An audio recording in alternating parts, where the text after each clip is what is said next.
ஓம் ஸ்ரீ பிரித்யங்கரா தேவியே போற்றி போற்றி. நல்லதே நினைப்போம், நல்லதே நடக்கும். சக்தி பிரித்யங்கரா குழந்தைகளுக்கு இந்த தாயின் ஆசீர்வாதம் என்றுமே முழுமையாக கிடைக்கட்டும். குடும்பத்திற்கு பாதுகாப்பாய் இருக்கும்படி கேட்டுக்கொண்டிருந்தாலும் நித்தமும் உன் இல்லத்தில் வந்து நான் காவல் காத்து கொண்டுதான் இருக்கிறேன். அப்படி நேற்றிரவு உனக்காக நான் காவல் காத்திருக்கும் போது நானே அதிர்ச்சி அடையும்படியாக ஆச்சரியப்படும்படியாக ஒரு விஷயம் உன் வீட்டு வாசலில் நடந்தது. தினமும் இவர் உன்னை தேடி வந்து பார்த்து செல்கிறார் என்பதை நீ அறிவாயா?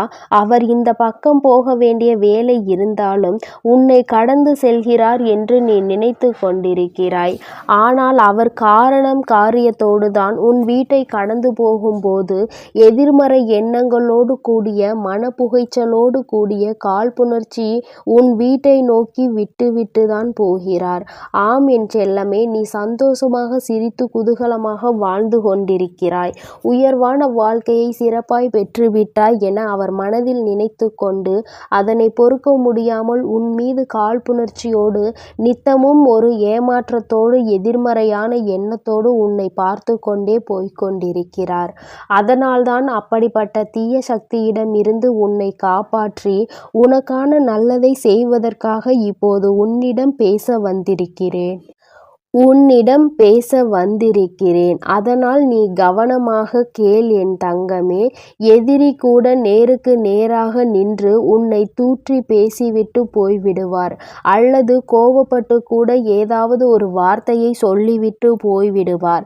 ஆனால் இப்படிப்பட்ட சில உறவுகளும் நட்புகளும் வெளியில் உன்னுடன் பேசும்போது நன்றாக பேசுகிறார்கள், சிரித்து சிரித்து பேசுகிறார்கள். ஆனால் உன்னை விட்டு கடந்து போகும்போதும் அல்லது நீ அவர்களிடம் பேசிவிட்டு திரும்பி போகும்போதும் மனம் முழுக்க புகைச்சலோடு இப்படி இருந்தவர் இப்போது இப்படி எல்லாம் வாழ்ந்து கொண்டிருக்கிறார், இவருக்கெல்லாம் ஒரு வாழ்க்கை அமைந்து விட்டதே என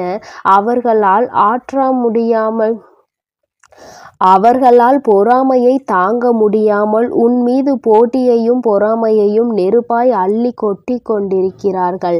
அப்படிப்பட்ட எதிர்மறை எண்ணங்களோடு உறவாடக்கூடிய மனிதர்கள் உன்னை சுற்றி சுற்றி வருவதை நான் பார்த்து கொண்டுதான் இருக்கிறேன். உனக்கு ஒன்றும் இந்த வாழ்க்கை அவ்வளவு சுலபமாக அமைந்து விடவில்லை என்பதை நான் தானே அறிவேன். அதிர்ஷ்டத்தாலோ வெகு சுலபமாகவோ சீக்கிரமாகவோ நீ இப்படி சந்தோஷமாக ஒன்றும் வாழவில்லை. ஆனால் அவர்கள் அப்படித்தான் நினைத்து கொண்டிருக்கிறார்கள். உனக்கென்ன எல்லாம் இருக்கிறது எனவும் உன் குடும்பத்திற்கு என்ன எல்லாவற்றையும் சிறப்பாய் செய்கிறாய், சந்தோஷமாய் இருக்கிறீர்கள் என நினைத்து கொண்டு உன் குடும்பத்தின் மீது ஒரு பொறாமை கண்ணை வைத்து கொண்டல்லவா சுற்றி கொண்டிருக்கிறார்கள். அவர்களுக்கு என்ன செய்ய வேண்டும், எப்படி செய்ய வேண்டும் என்பதை இப்போதிலிருந்து நான் ஆரம்பிக்கப் போகிறேன். நீயும் எல்லோரிடமும் கொஞ்சம் கவனமாக இரு என் தங்கமே. கல்லடி பட்டாலும் கண்ணடி படக்கூடாது என்கின்ற வார்த்தையை நீ கேட்டிருப்பாய் தானே? அவர்கள் கண்ணால் உன்னை பார்த்துவிட்டு அப்படியே போவது கிடையாது. உன்னுடைய வாழ்க்கையில் நீ வாழக்கூடிய விதத்தையும் முறையையும் பார்த்து அவர்கள் மனம் கொந்தளித்து விட்டது அல்லவா? அது கொழுந்துவிட்டு எரிகிறது அல்லவா? எல்லோரிடமும் கொஞ்சம் கவனமாக இரு. உன் வாழ்வில் நீ பெறுகிற வெற்றியும் செய்யக்கூடிய செயலையும் யாரிடமும் பகிர்ந்து கொள்ள வேண்டாம். ஏனென்றால் போட்டி பொறாமை எண்ணங்கள் மட்டுமே கொண்ட சுயநலம் கொண்ட மனிதர்களாக அல்லவா இந்த கலியுக காலம் இருக்கிறது. ஆனால் நீ என்னவோ உன் மனதிற்குள் எதையும் வைத்து கொள்ளாமல் எல்லோரிடமும் யதார்த்தமாக பேசுகிறாய், பழகுகிறாய், நடந்து கொள்கிறாய். ஆனால் எல்லோரும் உன்னை அப்படி எளிதாக நினைக்கவில்லை என் செல்லமே. உன்னை சுற்றி இருக்கக்கூடிய மனிதர்களிடமும் உறவுகளிடமும் கொஞ்சம் கவனமாக இரு. எதை சொல்ல வேண்டும், எதை சொல்லக்கூடாது என்பதை பார்த்து யோசித்து பேச வேண்டும். தூக்கி எறியப்பட்ட விதையாகத்தானே உன்னை பலகாலம் வைத்திருந்தார்கள். இப்போது அவர்களுக்கு தேவை என்றவுடன் உன்னை வேண்டும் வேண்டுமென தேடி வருகிறார்கள். அவர்கள் மத்தியில் இருந்து விலகி இரு. உன் வாழ்வில் உன்னை வெல்வதற்கு எந்த சக்தியும் இல்லாத அளவிற்கு சிறப்பாய் உன்னை வழிநடத்த நான் இருக்கிறேன். அன்பினால் முட்டாள்தனமாக இருப்பதில் எந்த தவறும் இல்லை தான். ஏனெனில் எல்லோருக்கும் அன்பை வாரி வழங்கக்கூடிய என்னுடைய அன்பு குழந்தையாக அல்லவா நீ இருக்கிறாய். ஆனால் நீ இப்படி இருக்கும்போது கற்கண்டு போல இனிப்பான சுவை உள்ளதாக உன்னுடைய பேச்சு இருக்கும் பொழுது உன்னிடம் பேசுபவர்களும் அப்படி இருக்க வேண்டும் என நீ எதிர்பார்ப்பது கிடையாது. ஆனால் அவர்கள் அதை சரியாக புரிந்து கொள்ளாமல் நீ உன்னுடைய பெருமைக்காகவும் பலத்திற்காகவும் தான் இப்படியெல்லாம் நடந்து கொள்கிறாய் என தவறாக நினைத்து கொண்டிருக்கிறார்கள். உன்னை சுற்றி இருக்கக்கூடிய உறவுகள் உன் பாசத்தை மதிக்கவில்லை. உன்னிடம் இருக்கும் பணத்தை தான் மதிக்கிறார்கள் என்பதை புரிந்து கொள். என் செல்லமே, பணம் இருந்தால் ஒரு மாதிரியும் பணம் இல்லாவிட்டால் ஒரு மாதிரியும் தானே இங்குள்ள மனிதர்கள் எல்லோரிடமும் பழகுகிறார்கள். உன் பாசத்தை எல்லோருக்கும் நான் புரிய வைப்பேன். அதுவரையிலும் காத்திரு. உன்னை மதிக்க தெரியாத ஒருவருக்காக நீ வாழ்வதில் எந்த அர்த்தமும் இல்லை அல்லவா? புரிந்து கொள் என் செல்லமே. வாழ்க்கை என்பது ஒரு கேள்வி. அதற்கு யாராலும் பதில் சொல்ல முடியாது. மரணம் வரை தேடினாலும் விடை கிடைக்காத கேள்வி அல்லவா அது. வாழ்க்கையில் யாருடன் எப்படி பழகலாம், யாரை நம்பலாம், நம்பக்கூடாது என்பதற்கான கேள்விக்கு பதிலே இன்று வரையிலும் கிடைப்பது கிடையாது. ஏனெனில் ஒவ்வொரு மனிதரும் ஒவ்வொரு சூழ்நிலையிலும் அவரவர் சுயலாபத்திற்காக அவரவர்களுடைய மாற்றங்களை மாற்றிக்கொண்டு அதற்கு ஏற்றாற்போல பேசி பழகி கொண்டிருக்கிறார்கள். அவ்வளவுதான் வாழ்க்கை என்பதை புரிந்து கொள். உன் வேண்டுதல்கள் எல்லாம் நிறைவேறி உனக்கான நல்லதை நடத்தி கொடுக்க நான் தயாராக இருக்கும் பொழுது நான் நினைத்தது நடக்குமா என்ற சந்தேகம் உனக்குள் எதற்காக வருகிறது? சந்தேகம் வேண்டாம் என் செல்லமே. நிச்சயம் நீ நினைத்ததை நான் உனக்கேற்றார் போல நடத்தி கொடுக்கத்தான் போகிறேன். ஏதோ ஒரு சூழ்நிலையால் தவறினால் உன்னை தவறாக புரிந்து கொண்டுள்ள ஒரு உறவு கூடிய விரைவில் நீ யார் என்று புரிந்து நிச்சயமாக அந்த தவறை உணர்ந்து உன் அன்பையும் பாசத்தையும் அருமை பெருமையையும் உணர்ந்து உன்னை தேடி வருவார்கள். தேவையில்லாமல் கண்ணீர் வடிக்காதே. உன் வராகி அம்மா நான் உனக்காக தானே இருக்கிறேன்.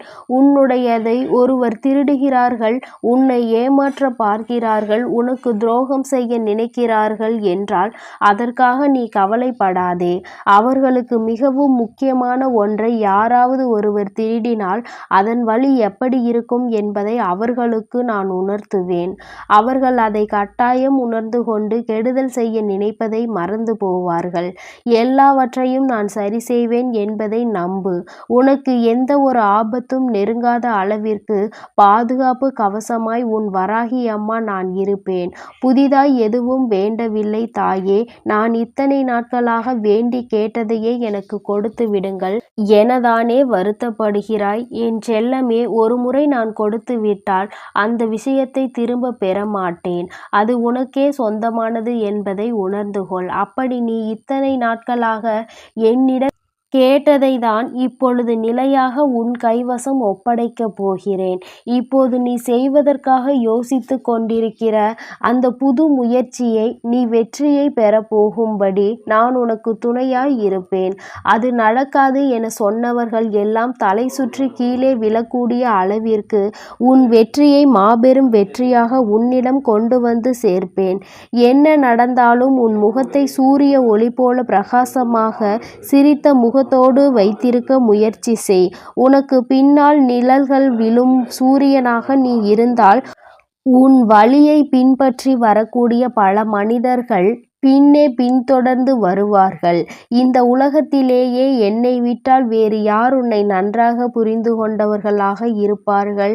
உன்னை புரிந்த உன் வராகி அம்மா நான் சொல்கிறேன், நிச்சயமாக நீ நினைத்தது எல்லாம் நடக்கும். உன்னை சுற்றி இருக்கக்கூடிய அத்தனை ஆபத்துகளையும் சிக்கல்களையும் பிரச்சனைகளையும் தீர்த்து வைத்து உனக்கான ஆறுதலாகவும் தேறுதலாகவும் நான் இருப்பேன். நீ எப்பொழுது எனக்கு யாருமே இல்லையே என நினைத்து வருத்தப்படுகிறாயோ அப்பொழுது நீ என்னை நினைத்து பார் என் தங்கமே. உன் வராகி அம்மா என்னை நீ நிச்சயமாக நினைத்து கொள்ள வேண்டும். உன் வாழ்வில் நீ இழந்த அனைத்தையும் மீண்டும் திரும்ப பெறும்படி உனக்கு துணையாய் இருப்பேன். இந்த உலகில் இருக்கக்கூடிய ஒவ்வொரு மனிதனும் ஒவ்வொரு விதமான புத்தகம். அந்த புத்தகத்தை படிக்கும்போது தானே முழுவதும் புரியும். அப்படி இருக்கக்கூடிய ஒவ்வொரு மனிதர்களிடமும் பழகிப்பார். அவர்களில் நல்லவர்களை உன் அருகில் வைத்து கொள்ள நீ முயற்சி செய். கெட்டவர்களிடமிருந்து தூரமாக நீ போய்விடு. இன்று நீ செய்ய நினைத்த ஒரு செயலானது உன் வாழ்வில் மகிழ்ச்சி நிறைந்ததாக மாறப்போகிறது. நீ செய்யக்கூடிய தானமும் தர்மமும் உன் தலைமுறையை காத்திருக்கும். இன்று நான் சொன்னது போலவே இப்போது உன்னையும் உன் குடும்பத்தையும் காப்பாற்ற ஓடோடி வந்துள்ளேன். ஆறாத காயம் என்று இந்த உலகில் எதுவும் இல்லை. உன் மனதில் இருக்கக்கூடிய காயத்தையும் வேதனையையும் மறைத்து சந்தோஷமாக நிரந்தரமான மகிழ்ச்சியான நாளை நான் உனக்கு கொடுக்க போகிறேன் என் தங்க பிள்ளையே. அதனால் நீ மகிழ்ச்சியாக வாழப்பார். உனக்கு நிச்சயமாக அனைத்தையும் நான் செய்து கொடுப்பேன் என்ற நம்பிக்கையோடு இரு. என் அன்பு பிள்ளையே, நான் உன்னோடு இருக்கிறேன். நான் உனக்காகவே இருக்கிறேன். நீ எதற்காகவும் கலங்காதே, எதை நினைத்தும் வருந்தாதே. நீ நல்லதையே நினைத்தால் உன் வாழ்வில் இந்த சக்தி பிரித்யங்கராவின் அன்பும் ஆசீர்வாதமும் முழுவதுமாக கிடைக்கும். ஓம் ஸ்ரீ பிரித்யங்கரா தேவியே போற்றி போற்றி. ஓம் ஸ்ரீ பிரித்யங்கரா தேவியே போற்றி போற்றி.